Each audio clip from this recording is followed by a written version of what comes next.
Bonjour et bienvenue sur la parenthèse d'un trio dans la série Danser par vie.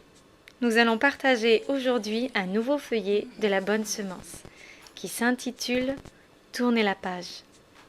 Pour commencer, nous allons partager 2 versets qui ont été raccourcis, mais vous pourrez les trouver en totalité dans la Bible. Le premier, vous pourrez le trouver dans le livre des Psaumes, chapitre 51, versets 1 à 9.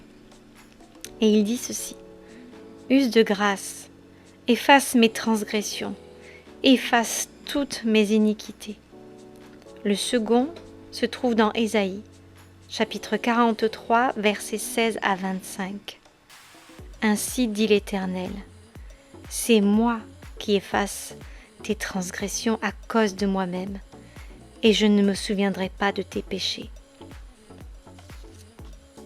Nous allons partager ensemble une courte histoire. C'est l'histoire de Mathéo. Mathéo, comme chaque jour, a 10 lignes d'écriture à faire en classe. Que c'est ennuyeux. Vivement que ce soit fini. Il en est presque venu à bout quand un camarade lui donne un coup de coude involontaire qui va allonger démesurément la barre d'un thé.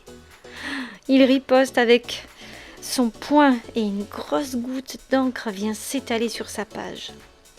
L'usage de l'effaceur ne fait qu'étendre la tâche. Mathéo tente de rattraper le tout avec sa gomme, ce qui achève le désastre. La feuille est froissée. Que faire? Il tourne vite la page, mais le maître a tout vu. Il retourne la feuille et avec son stylo rouge, il inscrit une mauvaise note, assortie d'une remarque sur sa conduite.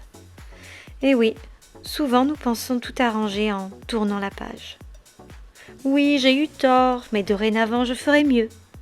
Toutefois, peut-on effacer le passé en s'appliquant à bien faire au présent? Non, c'est impossible. Nos jours s'inscrivent devant Dieu comme des pages posées l'une à côté de l'autre, sur lesquelles une seule tâche saute aux yeux et salit le tout. Y a-t-il d'ailleurs une seule page sans tache? Mais ce qui est impossible pour nous, Dieu peut et veut le faire. Si vos péchés sont rouges comme le cramoisi, ils deviendront blancs comme la neige. C'est écrit dans Ésaïe, chapitre 1, verset 18.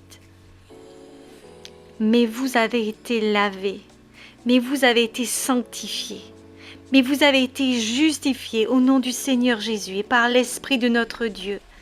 Ce verset, vous le trouverez dans 1 Corinthiens, chapitre 6, verset 11. Le dernier verset se trouve dans 1 Jean, chapitre 1, verset 7, et il dit: le sang de Jésus-Christ, son Fils, nous purifie de tout péché. Voilà, ce feuillet est terminé.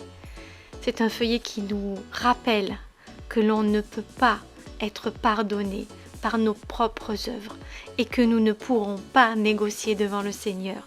Nous ne pourrons pas nous défendre tout seuls. Nous avons besoin de Jésus-Christ pour être pardonnés et lavés.